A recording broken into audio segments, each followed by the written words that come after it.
2026 সালের এসএসসি পরীক্ষার্থীরা আসসালামু আলাইকুম। স্বাগতম জানাচ্ছি বাংলাদেশ শিক্ষা বার্তার নতুন একটি ভিডিওতে। 2026 সালের এসএসসি পরীক্ষার্থীরা বাংলা এমসিকিউতে ফেল করলেও পাশ করবে শতভাগ শিক্ষার্থী, এবং এটি কিভাবে পাশ করবে সেই বিষয়টি তোমাদের মাঝে উপস্থাপন করবো আজকের ভিডিওতে। তো তোমরা যদি পরীক্ষা এরকম হয়ে থাকে যে তোমরা বাংলা প্রথম পত্রে তোমাদের এমসিকিউ হচ্ছে তোমাদের 30টার মধ্যে 10টা পেলে তোমার 5 নাম্বার, সেখানে তুমি 5টা এমসিকিউ কারেক্ট করেছ, সেক্ষেত্রে তোমার রেজাল্টটা কিন্তু পাস চলে আসার সিস্টেম রয়েছে। কিভাবে পাস আসতে পারে বা কিভাবে পাস আসবে সেই বিষয়টি তোমাদের মাঝে উপস্থাপন করব। তো তোমরা প্রত্যেক বছর রেজাল্ট যদি অ্যানালাইসিস করো তাহলে কিন্তু দেখতে পারবা যে বাংলাতে কিন্তু বেশিরভাগ শিক্ষার্থী কিন্তু ফেল করে না, পাস করে। তো কিসের জন্য পাস করে বা কিভাবে পাস আসে বিষয়টি পুরো ভিডিওটি দেখলে বুঝতে পারবা। পাশাপাশি তোমাদের এমসিকিউ নিয়ে অনেক গুরুত্বপূর্ণ তথ্য থাকবে অন্যান্য সাবজেক্টের, এবং তোমরা অনেকেই ভাবতেছো যে তোমাদের যে পরীক্ষাটা রয়েছে সেই পরীক্ষায় তোমরা বৃত্ত ভরাট বা তোমাদের ওএমআর শিটের রোল নাম্বার, রেজিস্ট্রেশন নাম্বার এগুলো ভুল করেছো, তোমাদের ফেল চলে আসবে এরকম চিন্তা ভাবনা করতেছো। তো পুরো বিষয়গুলো কিন্তু তোমরা আজকের ভিডিও থেকে জানতে পারবা। তো অবশ্যই প্রথম থেকে শেষ পর্যন্ত দেখার চেষ্টা করো, এবং আমাদের চ্যানেলটি যারা এখন পর্যন্ত সাবস্ক্রাইব করে রাখো নাই অবশ্যই আমাদের চ্যানেলটি সাবস্ক্রাইব করে রাখো এবং পাশে থাকা বেল আইকনটি বাজিয়ে দিয়ে রাখো, যাতে এসএসসি পরীক্ষা সম্পর্কিত সকল ভিডিও আপলোড করার সাথে সাথেই তোমাদের নোটিফিকেশনে চলে যায় এবং তোমরা সাথে সাথেই দেখে নিতে পারো।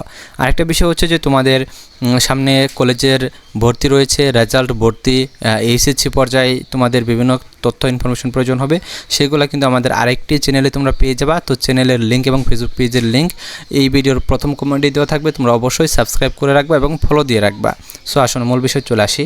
তো দেখো, তোমাদের বাংলা প্রথম পত্র এমসিকিউতে যদি তোমরা ফেল করে থাকো তাহলে তোমরা পাস করবা কিভাবে? ধরো যে বাংলা প্রথম পত্র এমসিকিউতে তোমার 10-এ পাস, সেখানে তুমি 8 পাবা বা তোমরা 5 পাবা, 5টা কারেক্ট হয়েছে, তুমি বাড়িতে এসে মিলিয়ে দেখো যে তোমার 5টা কারেক্ট করতে পেরেছ।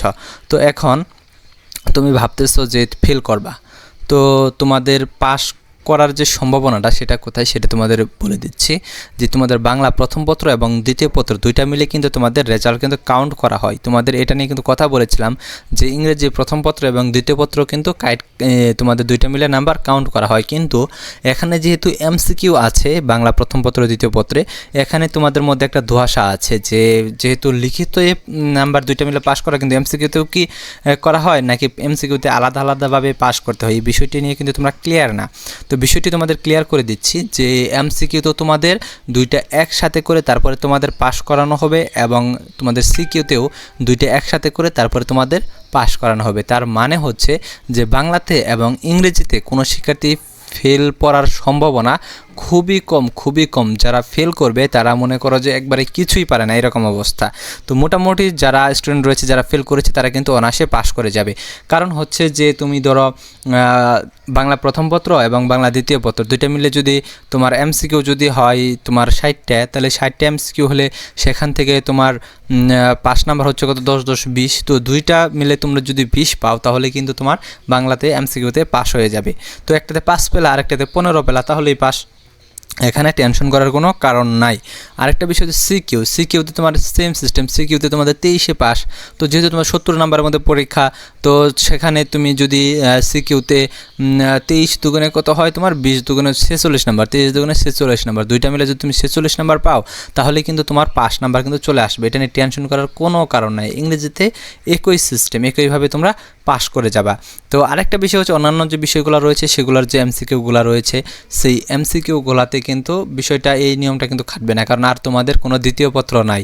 যদিও তোমরা যখন ইন্টারমিডিয়েটে উঠবা তখন তোমরা প্রথম পত্র দ্বিতীয় পত্র পাবা, তখন কিন্তু তোমাদের জন্য এই সুযোগ সুবিধাটা থাকবে যে ইন্টারমিডিয়েটে যখন তোমরা পরীক্ষা দেবা তখন তোমরা পাস করে যেতে পারবা। একটাতে ফেল করলেও আরেকটা রেজাল্ট যোগ হয়ে দুইটা মিলে তোমরা করে পাস করতে পারবা, এটা নিয়ে কোনো সমস্যা হবে না।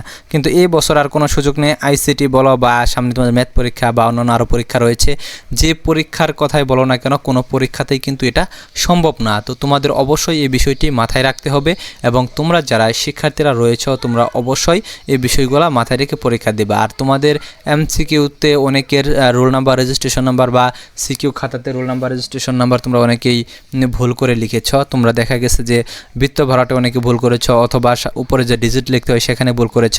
তো তুমি যদি এরকম করে থাকো যে ডিজিট ঠিক লিখেছ কিন্তু বৃত্ত ভরাটে গিয়ে ভুল করে 2টা বৃত্ত ভরাট করেছো এক লাইনে, এরকম হয়েছে অনেকের। তো এতে কোনো সমস্যা নাই, এটা নিয়ে টেনশন করার কোনো কারণ নেই। তোমাদের এজন্য কোনো প্রকার এফেক্ট পড়বে না, তোমাদের রেজাল্ট চলে আসবে, এটা নিয়ে টেনশন করার কোনো কারণ নাই।